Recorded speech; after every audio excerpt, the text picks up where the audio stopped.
this I/O.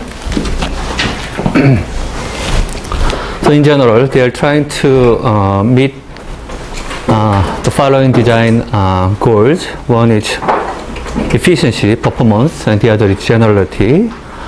They want to design, handle all I/O devices in the same uniform manner. And another characteristics of operating system design is like computer networks.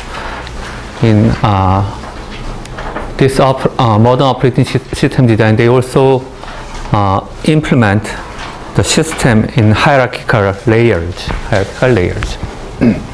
So operating system functions are separated according to their complexity. So maybe at the lowest level, they deal with physical device, the most complex. But as we go up, the layers are become more abstract and abstract. And the upper layer, they interact with users. They are more logical and more in the abstract way. So they separate these functions according to their complexity, whether they are more close to machine or close to user, or time scale. Some of the functions are performed, maybe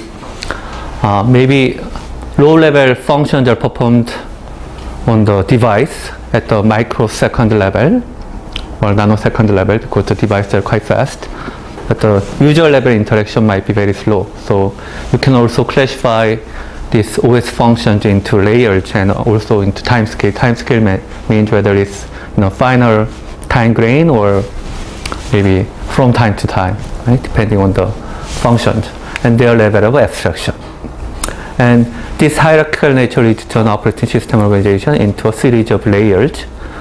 So each layer performs a subset of functions and relies on the lower layer to perform more primitive, more machine-dependent functions and hide the details, and it provides service to the upper layer. Okay, it's like all the other hierarchical layered software system. Okay, so layers should be defined so that changes in one layer do not require changes in other layers. So they should be independent as much as possible, and they need to be separated according to complexity, time scale, and abstraction. And this shows an example. So this shows some abstract way of viewing I/O functions in layers. So this first example is for maybe local peripheral device such as maybe printer or mouse, keyboard, and so on.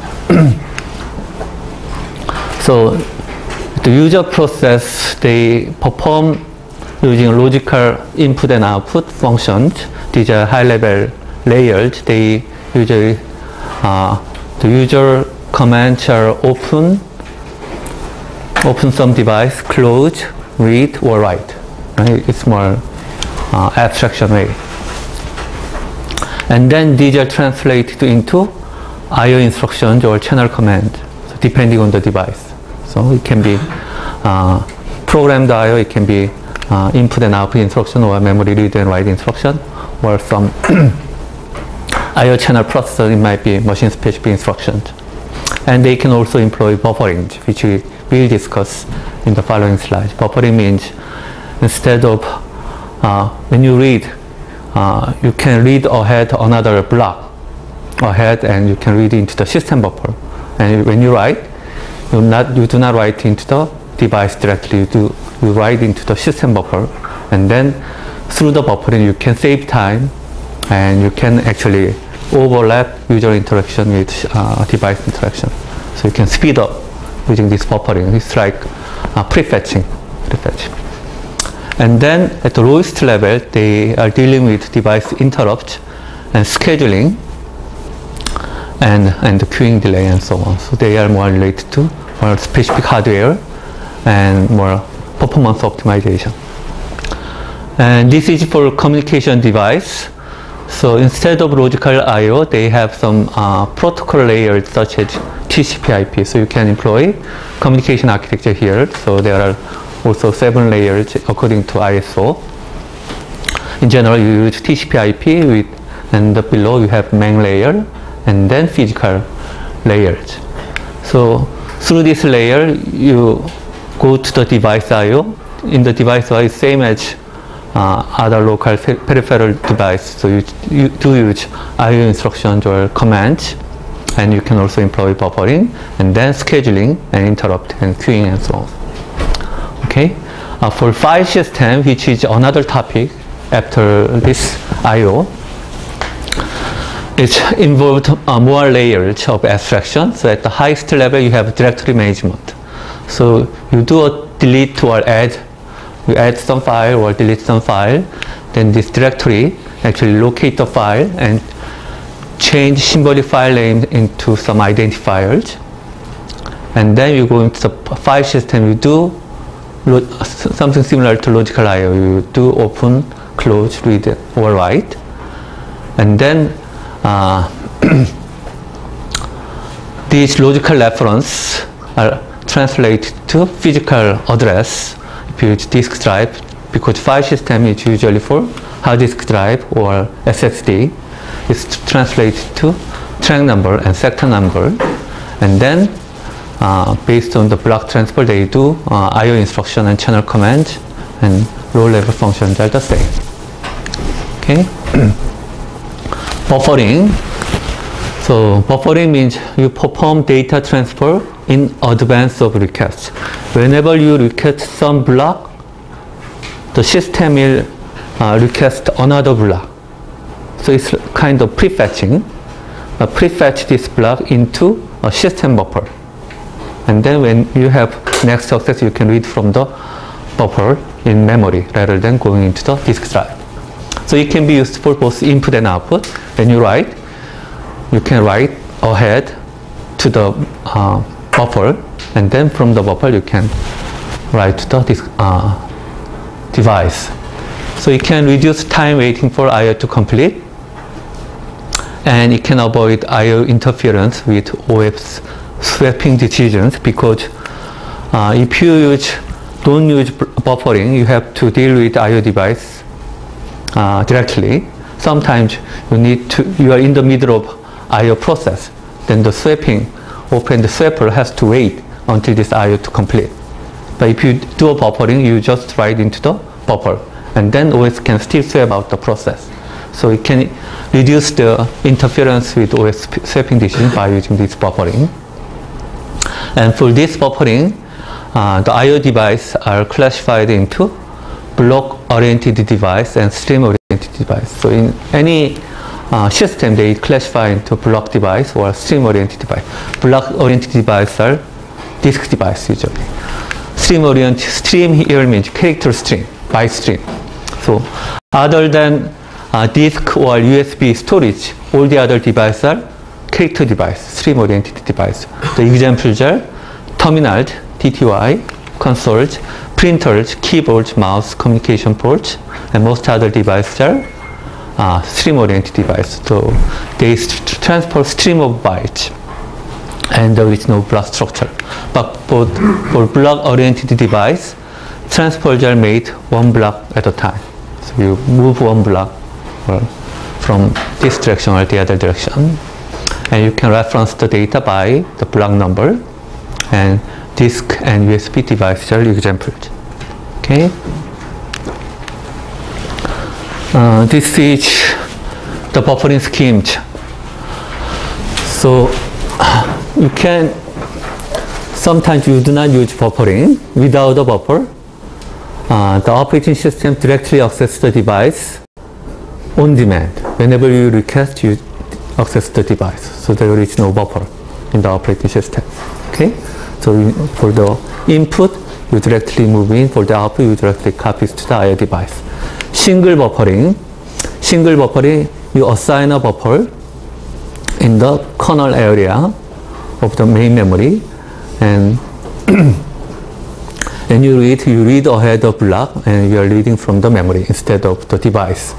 If you use single buffering, let's look at a little detail. For block-oriented device, input transfers are made to the system buffer.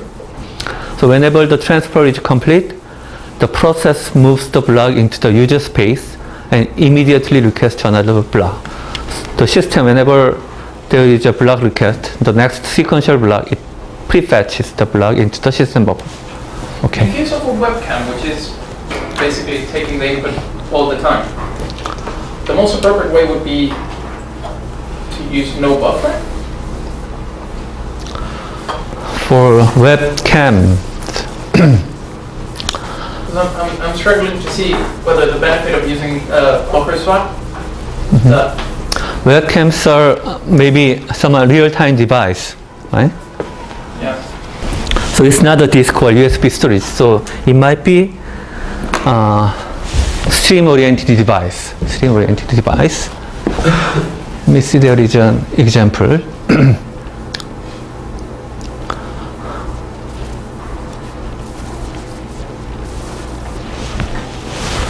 And for multimedia data, we do not usually employ caching because there is no locality. Do we need, can you do some buffering? So, but this is more real-time data, right? Yeah, I know that if you get videos like on YouTube, you buffer them. You have to store them so that you can have uninterrupted play, basically. You have to, for videos that you are watching, for example, on YouTube, you have to buffer a bit of the video so that you have uninterrupted playback. That's right. So that's through the network, right? Yeah. Through the network, and you can actually tolerate the delay, right, for video streaming across the network. But webcam, if you can tolerate, you can buffer a bit. maybe you can buffer, but if it's real time, you cannot buffer, I guess. Yes. It depends on the application, I guess. Okay. So whenever the transport is complete, the process can move the block into the user space from the system space and can immediately request another block. And it can speed up I/O since data are usually accessed sequentially. So this kind of prefetching is used at different layers. At the processor, CPU level, they also do this kind of prefetching. So in processors such as i10 processor, besides instruction cache, there is an instruction streaming buffer. It's harder. It's another small cache. So whenever you have a miss, you fetch a missed block from the next level of cache or memory, and actually the system actually requests the next sequential block. But next sequential block is not a missed block. So instead of pushing into the cache, they store it into the ISB, instruction streaming buffer. So they have this next sequential block in the ISB. So whenever you read the cache, you search the cache. Even if you miss, you can find the next block from the ISB for most of the time, because instruction access are usually made in sequential order. So you can find the next block from the ISB. So whenever you hit the ISB, you move that block into the cache. And then since you miss, the ISB actually predicts the next sequential block and prefetches again into the ISB. It's similar to ISB. Here, whenever you ask for some block, the system can fetch the next block into the system buffer. And then if you hit, then you can read from the system buffer instead. Okay. For stream-oriented device, you can divide this device into two different types. One is line at a time, or the other is byte at a time. So terminals or line printers, usual input is one line at a time with the carriage return.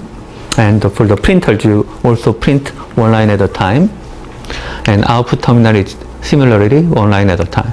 For byte at a time operation, these are for sensors, keyboards, or phone mode terminals. So every keystroke is recognized as another input. And then it can be also buffered as well. Okay. So magnetic disk. So we'll study some disk scheduling and RAID, redundant array of inexpensive disk, which is a parallel disk array to improve performance for disk access. So those two are the key, maybe algorithmic or key content of this chapter. And before we discuss the scheduling, let's discuss the organization of hard disk drive. A magnetic disk or hard disk consists of collection of platters. So these are plate or platters. Each platter has two surfaces, so you can record data above and below. So each platter has two surfaces, and there are many platters usually. These stack of platters rotate usually at this speed. This is 5,400 RPM to 15,000 RPM revolutions per minute. And the diameter of this platter is around from 3 centimeters to 12 centimeters. It depends on the type of the disk device. Okay. And these platters are divided into these circles. These are called tracks. And each circle is divided into sectors. And for each platter, we have read-write head. Read-write head is like this. You have read-write head. You can read here. You have read-write head. You read above and below. You have another read-write head. You have above and below, and so on. Okay. And they move in conjunction. So to read or write a sector, so maybe memory block consists of multiple of sectors. Okay, the minimum you need is sector. And so to read or write, the read or write head must be moved so that it should locate on the right track and right sector. Right? That takes some time. Okay. That takes some time. So in terms of organization, magnetic disk consists of cylinder, track, and sector. Cylinder is set of tracks at a given radial position. Okay, that means, let's say you have many tracks, right, concentric circles, and read-write heads are moving like this, and it's stopped right here, maybe the first and the second one, okay, and then at this read-write head position, there are how many tracks? You have 1, 2, 3, 4, 5, 6, 7, 8, 9, 10. Because each platter has two tracks, above and below, two surfaces. Okay, so you can view these tracks as a set of cylinders, and these 10 tracks form one cylinder. So there are how many cylinders? As many as number of tracks on one surface. Okay, that's the concept of cylinder. So this vertical set of tracks at a given radial position is called the cylinder. Okay, so you first find the cylinder, and then each track is divided. Each surface is divided into concentric circles. Usually, there are about 10,000 to 50,000 tracks per surface. So there are many tracks, and they use zone bit recording, which means the number of sectors per track increase in outer zone. So outer zone means outer tracks, because you have more peripheral length, okay, compared to inner circles. So the sectors are increasing when you go out, but compared to hard disk drive or magnetic disk, CD-ROM, it use different encoding. It's constant bit recording, not zone bit recording. So it's not so disk drive is like this, right? Concentric circles, and this number of tracks can be as many as 50,000. CD-ROM is like this. It's spiral, and the density is actually here and there are about the same. Okay? Does that mean that the hard drive is always spinning at a constant speed, while the CD-ROM is variable speed? Yeah, constant speed for disk drive, CD-ROM or record plate, variable speed, maybe, yeah. Yeah, if you listen when a CD-ROM is spinning, you can hear it. Yeah, I think so, yeah. But the same thing happens with the disk drive. I mean, my disk drive, when I'm trying to copy things, you can listen to it doing a lot more. Is that because, unless you're actually doing like data-intensive applications, it is just running it at a lower speed, and then it just gets pumped to a higher speed? You mean you read so MP3 from the disk drive? Yeah, if you're like, let's say, I don't know, surfing through the internet, right? Your disk drive isn't very much in use. Okay, yeah. So you do not use disk drive in that case. Is it just spinning at a lower speed? Is it just like... No, when you read from the internet, you are reading the data from the internet, and from memory you are playing the data from the memory, MP3 data from the memory, right? Not from the disk drive. But doesn't the hard drive have to... You don't have to use hard drive if you are playing MP3 from the internet. So you can also play MP3 from the hard disk drive, but you also use buffering, and from the memory you will play. So, and when you're copying big chunks of information, if you are recording to hard disk drive, then maybe from the network you go into the maybe system area, and then you do some through the buffering you go to the disk drive. And so you can. It's always forced to be at the same speed. Yes, disk drive is moving at the same speed. Is it impossible to change it? I don't know. You might change. I don't know everything, right? I know only subset of everything. Okay. And sector, the track is divided into fixed size sectors. So the memory block or page can be a multiple of sectors. Okay. And for each track, there are about 100 to 500 sectors. And each sector, these are the format. So you have preamble, some bit pattern, so the read-write had to be synchronized before actual read and write. And then actual data, the sector size can be as small as 500 kilobytes or can be 4 kilobytes. And you have some error correction code, and you can use Hamming code or Reed-Solomon code. And then you have some gap. And formatted capacity does not count preamble or ECC or gap, so they only talk about the data size. Okay?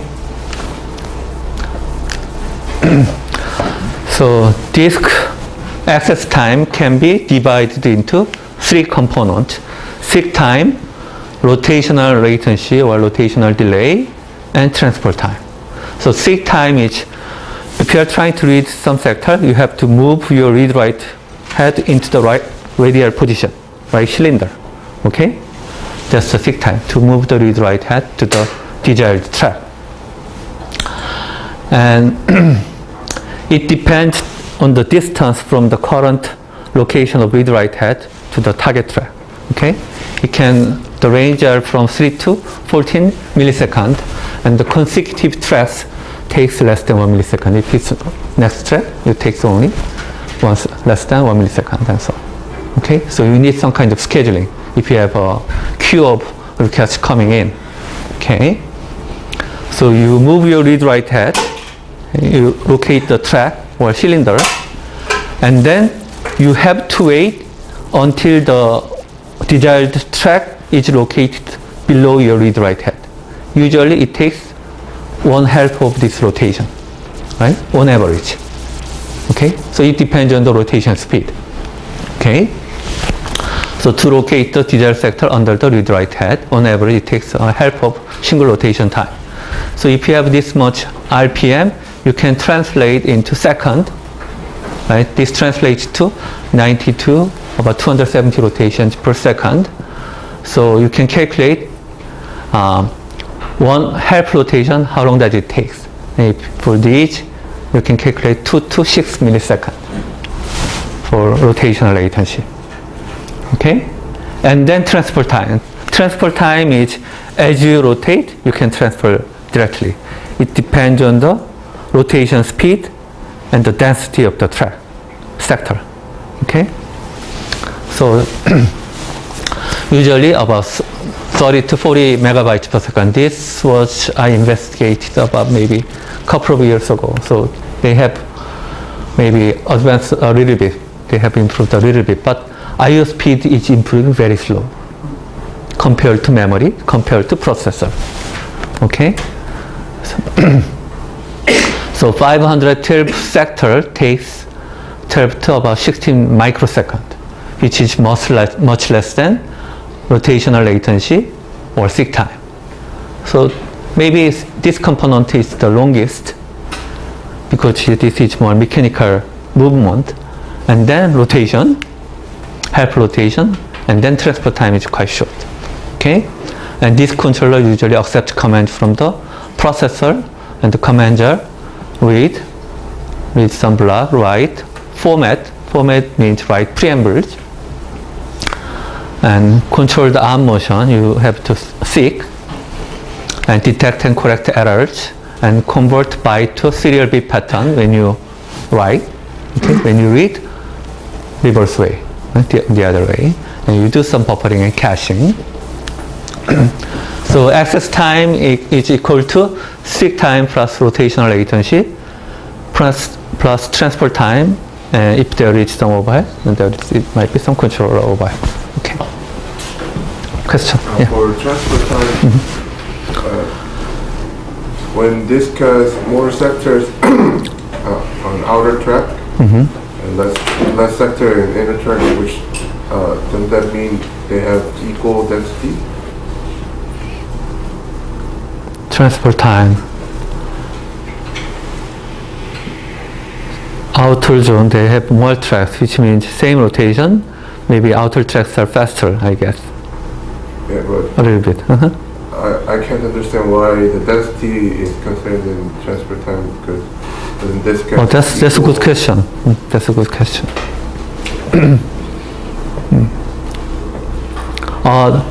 That's not the density depending on the same platter. This density on different hard disk drive might have had different. So maybe one hard disk drive, in one track there might be maybe 100 sectors. The other might be 200 sectors. But outer zone, yeah, it also depends, I guess. But it also depends on the device, I guess. Is the seek time the one responsible for the hard drive being capable of transferring big files a lot quicker than transferring the same sort of volume but in smaller files? Because it has to find each single file, whereas with a big file it is all. That's right. That's right. Okay. So if it's a big file and if it's stored contiguously in the same track, in a sequential sector, it will be faster, right? But if there are multiple files with small files that are scattered around, it will be much slower. By extension, does that mean that the seek time keeps on going up each time we increase the size of the storage? If you have a bigger hard drive, because you have more things in it, there are more sectors, does seek time therefore go up, or? Seek time is actually moving the read-write head in one direction or the other direction, right? This is the seek time. Okay, rotational latency is half rotation time, and then transfer time depends on the rotation speed, because as you rotate, you transfer. Okay. Are there access arms at the same number of platters? I don't know exactly, but at least you need one ahead, right? And one the bottom below, and in the middle. If you have platters are n plus 1, I guess, right? Then access arms can move separately? Yeah, they move in conjunction usually. Okay. Okay, so In the exam, I can give you this kind of example and ask you to compute the access time for this kind of disk drive. Okay? So let's say we have a hard disk drive with following characteristics. The rotation speed is 10,000 RPM. Average seek time is 6 milliseconds. Transfer rate is 50 megabytes per second. Controller overhead is 0.2 millisecond, and there is no disk idle time. Compute the average access time for 512 bytes sector. If you're trying to read one sector, how long does it take? Okay? So it's simple arithmetic, actually. Seek time 6 milliseconds. So 10,000 RPM. So how long does it take for half rotation? You should be able to compute. Okay? Plus the transfer rate is 50 megabytes per second for 512 bytes, which is 0.5 kilobyte. How long does it take? You compute, and then you add your control overhead, and it gives you 9.2 milliseconds. Okay? Okay. Do you want me to compute, or you can do that, right? Okay. So usually seek time is only 25 to 33% of advertised number, because there are, for disk reference, there are usually locality. You don't move read write head far long, because usually there are some localities. Okay. And most disk controllers have a built-in cache, and transfer rate from the cache are typically much higher, because they can move from the memory instead of disk drive, and it can be up to 312 megabytes per second. Okay.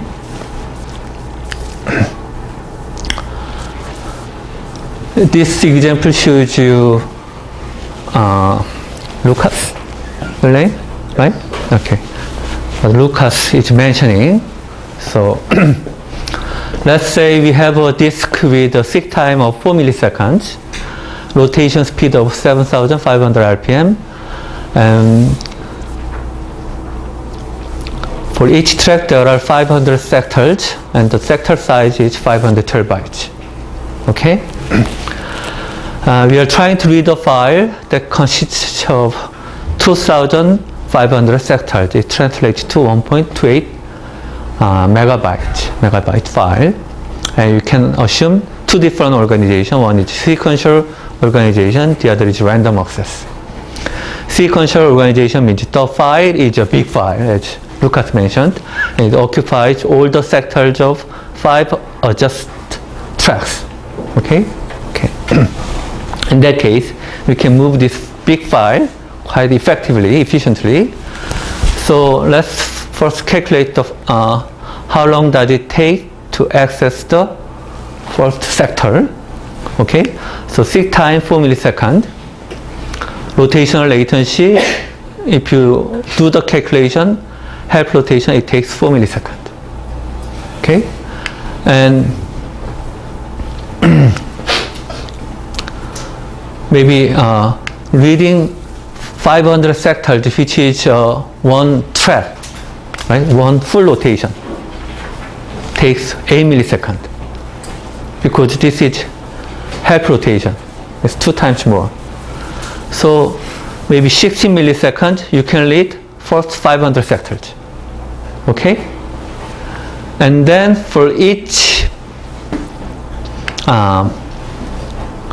next 500 sectors, next 2,000 sectors, so this actually ignores the seek time, because you read a full track and then you move to the next track, next cylinder, right?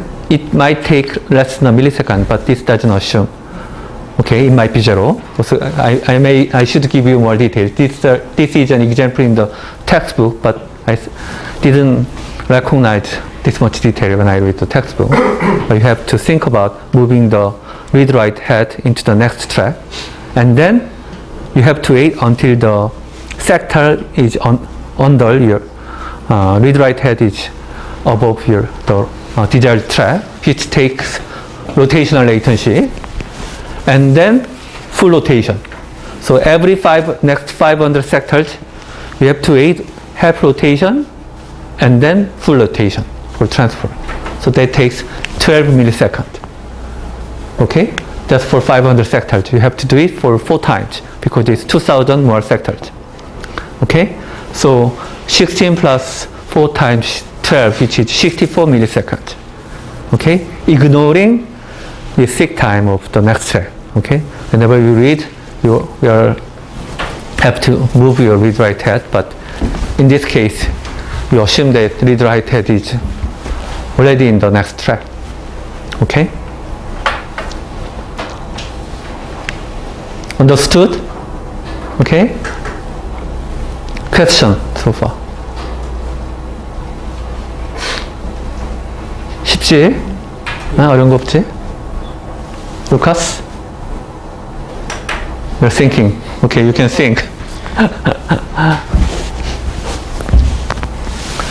Okay, but let's say each sector is random. Okay, so you are reading 2,500 sectors, and each sector request is for the random location.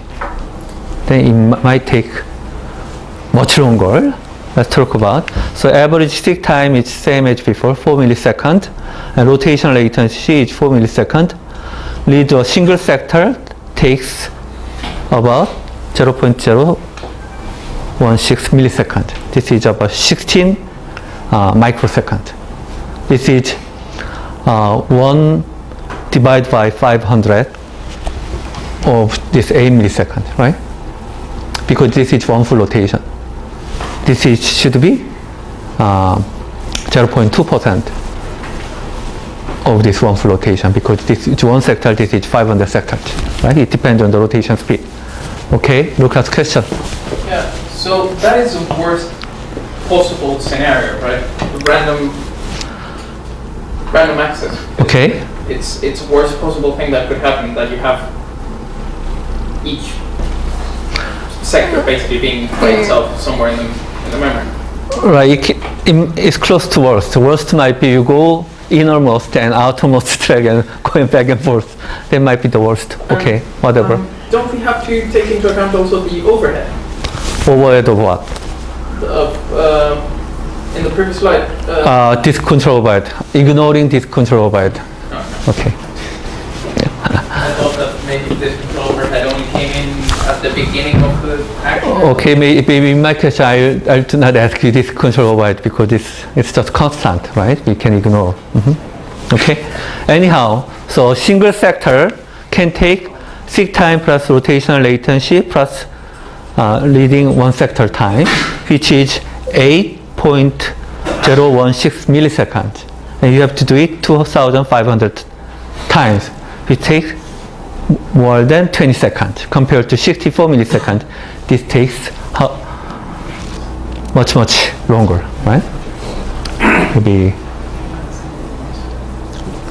more than 3 orders of magnitude difference. A Okay. couple of years ago, or maybe 2 years ago, when SSD drives weren't that popular, then a common thing to do was you buy a hard drive that's maybe 1 terabyte, but you only partition like 200 gigabytes. Okay. And don't use the rest of the disk, and then you install the system on that partition. That Why? means the ARM, the seek time will be very reduced. Oh, I see. Using one small bit of. I see. So if you are not using the entire disk drive capacity, you are using usually small amount, then exactly. you partition and then you use only that device. Yeah.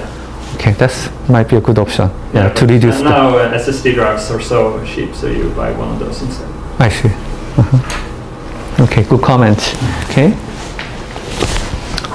So which sectors are read from the disk has a tremendous, substantial impact on the I/O performance. So that's why we need some I/O scheduling. So let's study I/O scheduling. Lucas is on the stack top because you are reading maybe smartphones, right? No? No? Okay. So these are the example of disk scheduling algorithm. So random scheduling let's just pick randomly. This is not used actually, so this is just for comparison, for simulation. FIFO is one of the scheduling algorithm. It's fair, and we study what is FIFO. Priority-based scheduling is you assign some priority. So priority means the control is the outside of this disk management or I/O system. Okay, this priority is decided by the system or by the users, and you can also use last in first out. And these are the specific algorithms which we will discuss in this textbook. Shortest service time first, scan, circular scan, n-step scan, f-scan, and so on.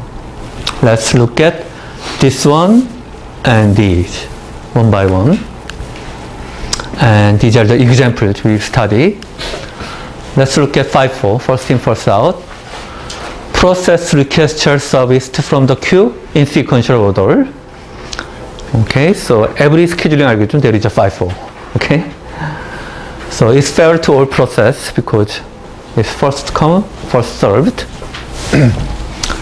And if there are many processes competing for the disk, if you use FIFO, then if all the process there is not much locality, it's close to random scheduling. Right? Random scheduling. So let's look at this example. Okay.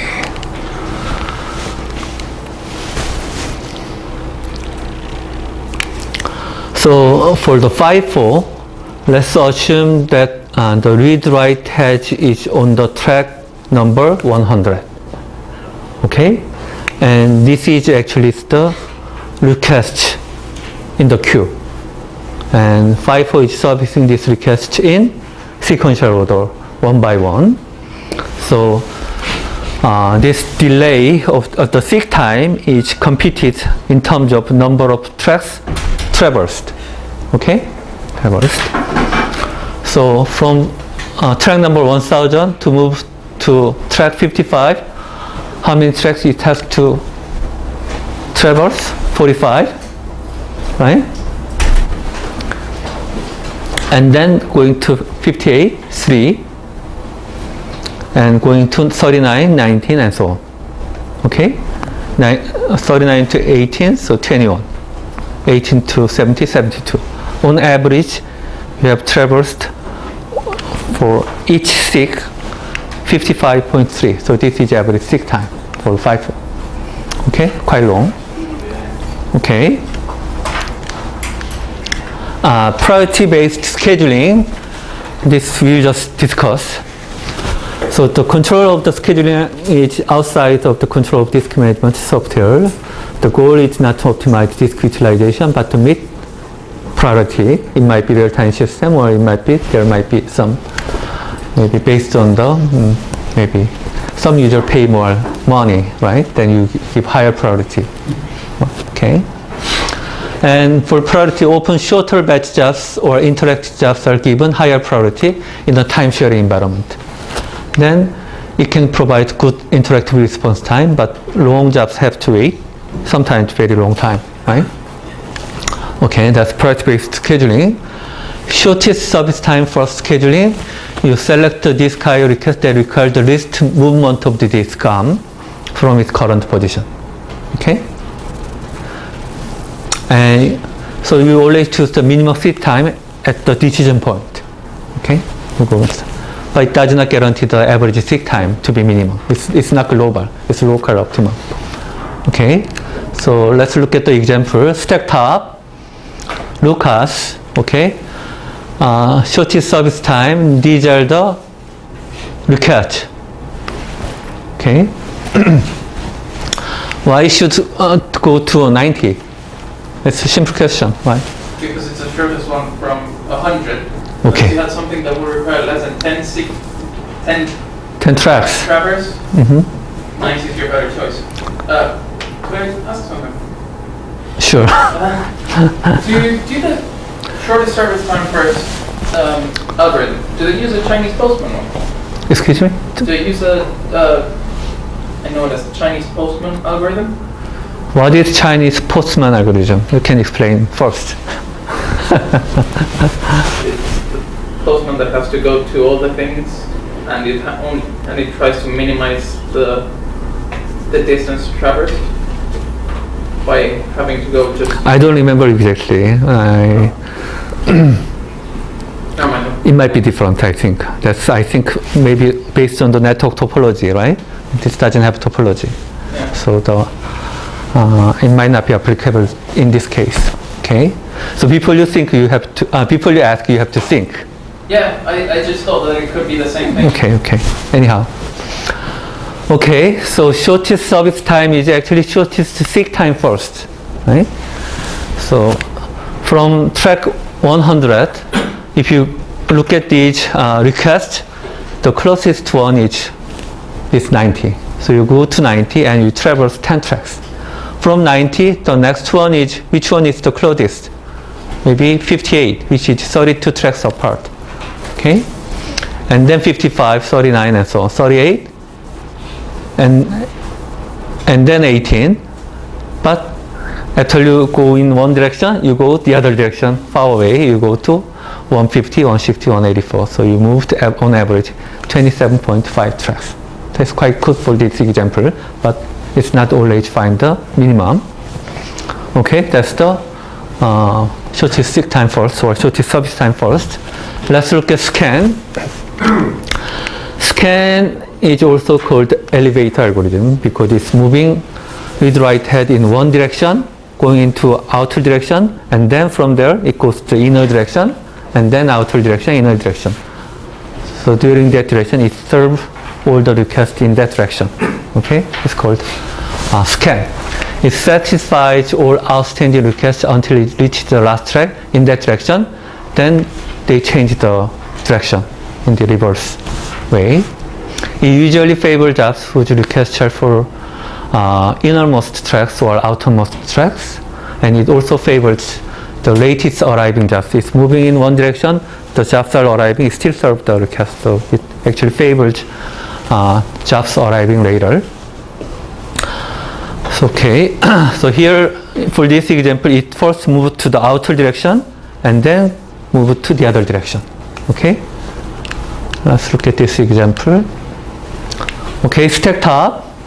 So Lucas.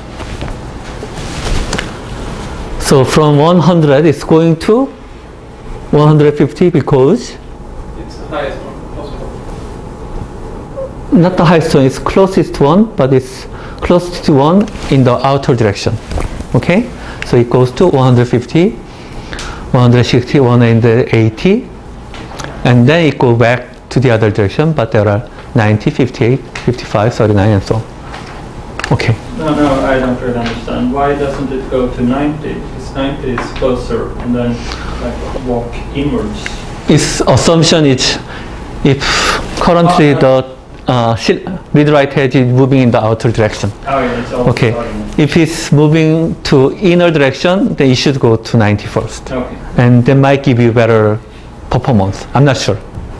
Because when you change, go far. Okay. So is C-scan the one that actually goes to the outermost one and then comes back? It starts from the beginning. You go from innermost to outermost, and you start from innermost to outermost. Okay, that's the C-scan. Okay. C-scan restricts scanning to one direction only.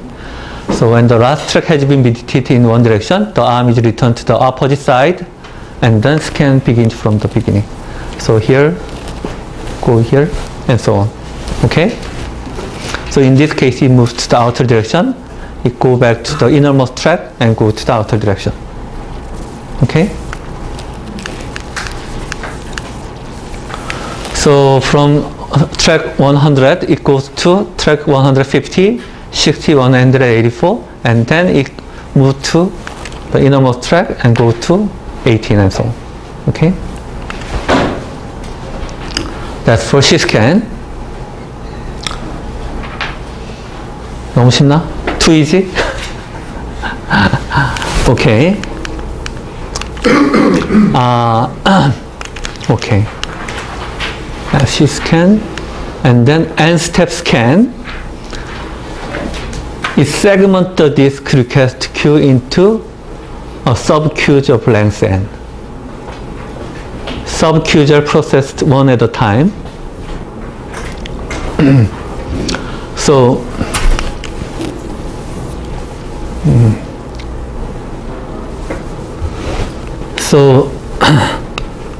before this n-step scan, the scan and syscan actually favored some late arriving jobs if they are coming in the right direction, right? So to avoid to give more favor to the jobs that are already waiting, they divide the request queue into a sub-queues of length n. So assume that maybe they divide all the request queue into queues of size 10, okay, type 10. If there are, the queue size is normally 10. So the new, if there are some incoming jobs, which is less than n, it will be placed into this queue, the first queue. But if it's greater than 10, then it will not placed into this queue and maybe for the next queue. So they first process the first sub-queue first, and then next sub-queue and so on. Okay? 10 by 10 each. So they try to favor the jobs waiting in the system instead of late arriving jobs, right? Okay, so if this value n equal 1, then it's same as FIFO. It's processing all these jobs in first out order because the size, queue size is 1 by 1, right? If for a very large value of n, then it's actually processing all the requests because even if the new jobs are coming, it's less than n, it is placed in the first sub-queue, right? It's close to scan, okay? So it's by controlling this value of n from the FIFO to scan, it can control. But in the middle, it actually gives more favor to jobs waiting in the system. The new jobs will be moving to the next queue and so on. Okay? So that's the n-step scan. Okay. And f-scan is using two sub-queues. So when a scan begins, all the requests are placed in one of the queue and the other queue is made empty. Okay? And during the scan, all new requests are put into the other queue. Okay? So service of new request is default until all the old requests have been processed. So this more explicitly divide the queue into two queue. One is existing queue and the other is future queue, sub-queue. Okay? The future request is placed into the next sub-queue. Okay. And step scan is was developed to avoid the arm stings. Right? Arm what? Arm stings. Arm Stings. sting? Stick. Sting is don't move anywhere to see the data the user wants. Sting is. Sting is, can you spell it? S-T-I-N-G? Sting? S-T-I-C-K-N-E-S-S. Stickness. Yes, stingness. Stingness. What is stingness? I know sticky, but I don't know stingness. What is stingness? Well, the textbook is. Said stingness. So what is stingness? I don't know. Just say to avoid the stingness. So n step S scan and F scan was developed to avoid like this. Oh, you have some Korean. So, I don't know. I didn't read that much details because it's just discussion topics. These are the main topics, which I think enough for this class. Okay. What is the benefit of F-scan compared to FIFO? Because it seems like they both will do basically the same thing. One will just allocate it into. No, this is scan algorithm. You are moving in one direction. It's not FIFO. So you are trying to optimize scheduling based on this read-write head movement, because you are moving one direction and the other direction. You are not moving like this, as in FIFO, right? But if you are moving in this direction and the other direction or whatever, then you are trying to favor jobs arriving late, which are coming into the right direction. So we are trying to avoid those kind of waiting time for the existing request. And this is more explicit. This is more intermediate. Yeah, I just thought that it would go sequentially through the queue. Okay. Thanks. Okay, understood? Okay. Let's move to another topic, which is called RAID, redundant array of inexpensive disk. Disk seat time has continued to improve slowly over time. It's been quite slow. Seat time was, oh, sorry, I forgot to put one here. 1970s, the seat time is in the range of 50 to 100 milliseconds. Okay, 1990s, 10 milliseconds. Maybe how much? 1 orders of magnitude improvement, maximum, at the maximum. But 2010, only 3 milliseconds. It's keep slowing, okay? Compared to processor, compared to memory. Processor speed is like this, memory is like this, and disk is like this. Yeah, the gap is becoming bigger and bigger. So RAID was proposed by the academia, the researchers at UC Berkeley, and they proposed this name, RAID, redundant array of inexpensive disk. And it has two goals. One is performance. You can do parallel processing. You can transfer in parallel. And by putting more disk drive in parallel, you can also give more reliability. Even if there is a failure, the other disk drive can correct the errors using parity or ECC. Okay. Usually the RAID consists of 7 levels. So these are like standard RAID 02, RAID 6. And each level has different level of performance, different level of reliability. Okay, reliability. So these levels denote different design architecture, different RAID design architectures, and this RAID design architecture shares 3 characteristics. Okay, RAID is a set of physical disk drives viewed by the operating system as a single logical drive. Even though there are multiple disk drives, to the system is considered as a single logical drive.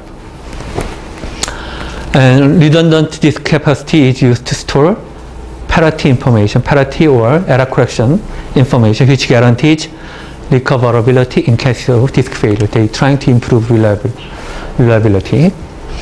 And data are distributed across the physical drives of an array in a scheme known as stripping, because data are divided into different disk drives so that they can move in parallel.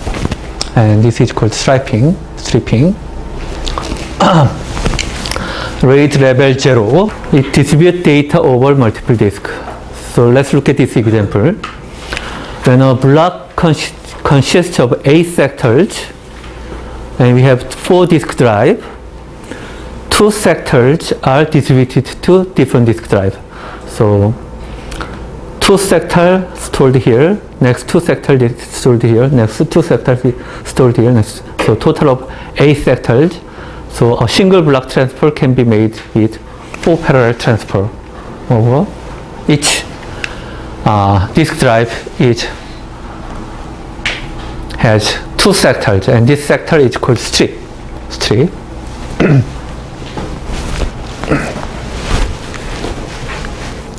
If a block size is bigger than the number of drives times strip size, then multiple requests are needed.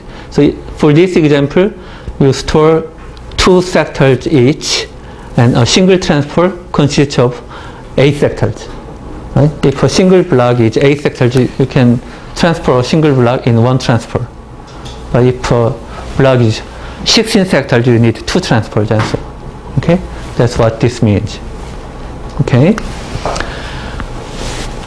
If a single request consists of multiple logically contiguous strips, then up to n strip for the request can be handled in parallel because we have n device. Okay, device. Okay, and there is no redundancy. Okay, and there is no error correction or detection. So this can actually improve performance effectively, but since you don't store any redundant information, the reliability is not improved. Okay, but this is one of the widely used configurations for RAID. If you try to improve performance, you just apply the stripping and then store in parallel and then transfer in parallel, and then you can improve the performance by 4 at least. Okay, that's RAID level 0. So there is no redundancy. It's called RAID 0. RAID level 1. Okay, question. In RAID level 0, if one of the strips gets damaged, Yes. does that affect the whole array system? Yeah, the whole array. Yeah, If one hard drive that's right, that's then right. everything is lost. Yeah, you cannot read. The system is not functioning until you replace that. So basically, You cannot recover also. Okay, and it's quite susceptible to errors. that's right, that's right. The more hard drives you add, the higher the probability that everything Yeah, will be lost. because Okay, mechanical error. RAID level 1.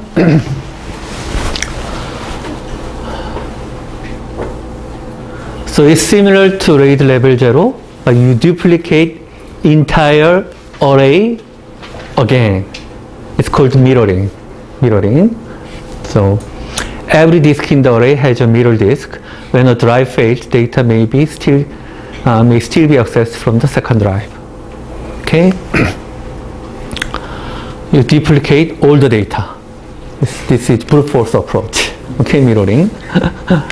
So read request can be served by whether this array or the other array.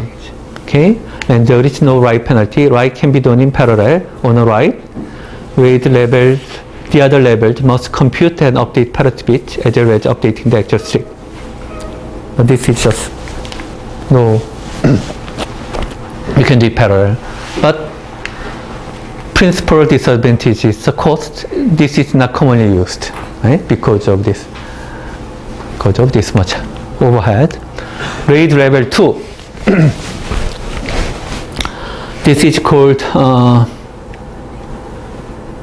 byte. Okay, it doesn't show here.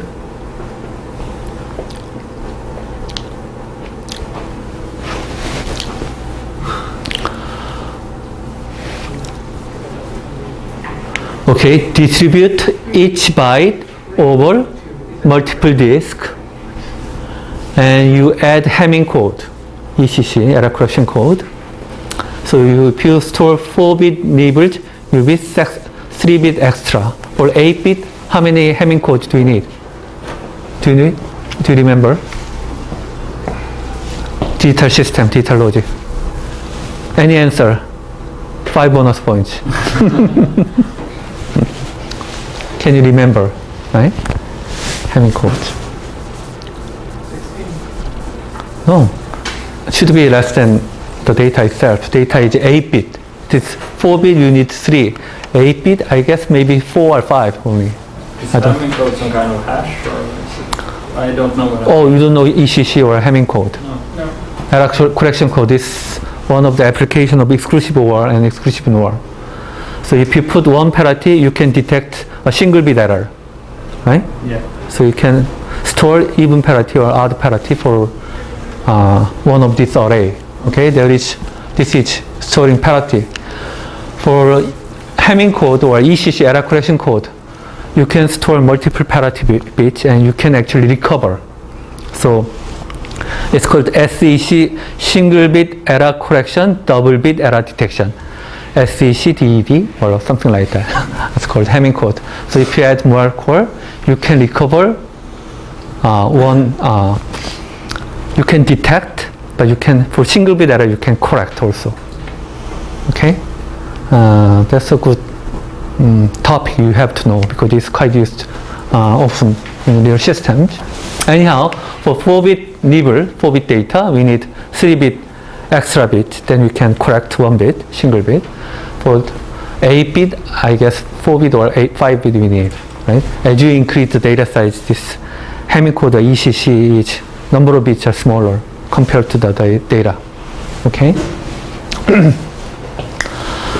So you put the data and you put this Hamming code, Hamming code, and since you store bit by bit, you have to synchronize your read-write head, so that you have to move all this read-write head in a synchronized way. Okay, it should be rotationally synchronized and require a substantial number of drives, not as much as this one, but still quite amount of more hard drives to implement ECC.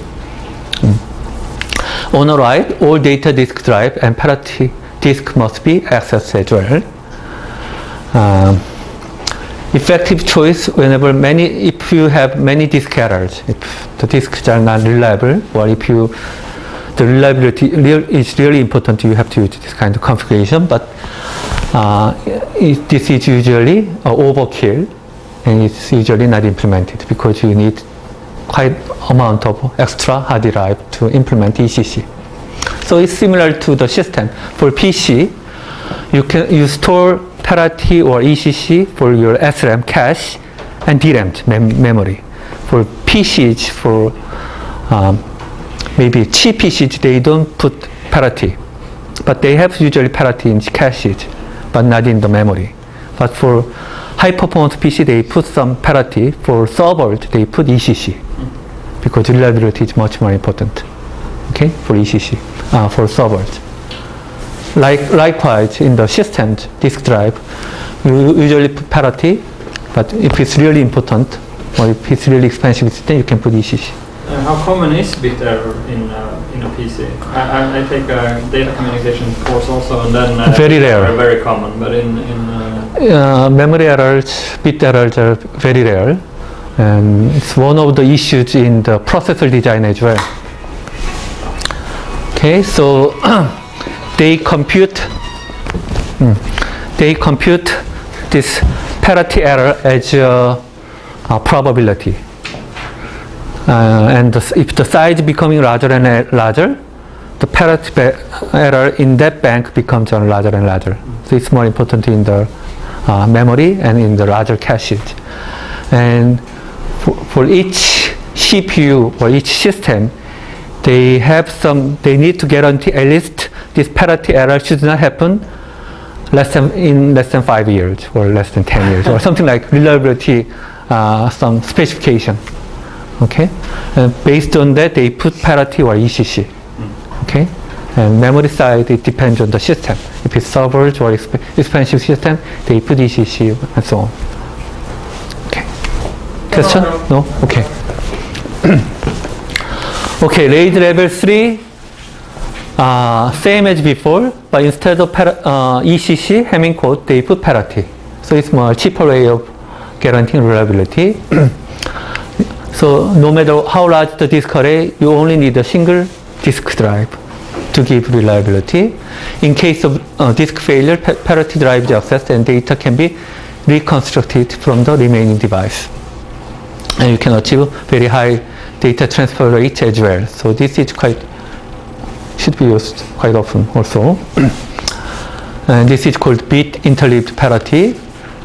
And level 4 and 5 and 6 use a technique called independent access technique.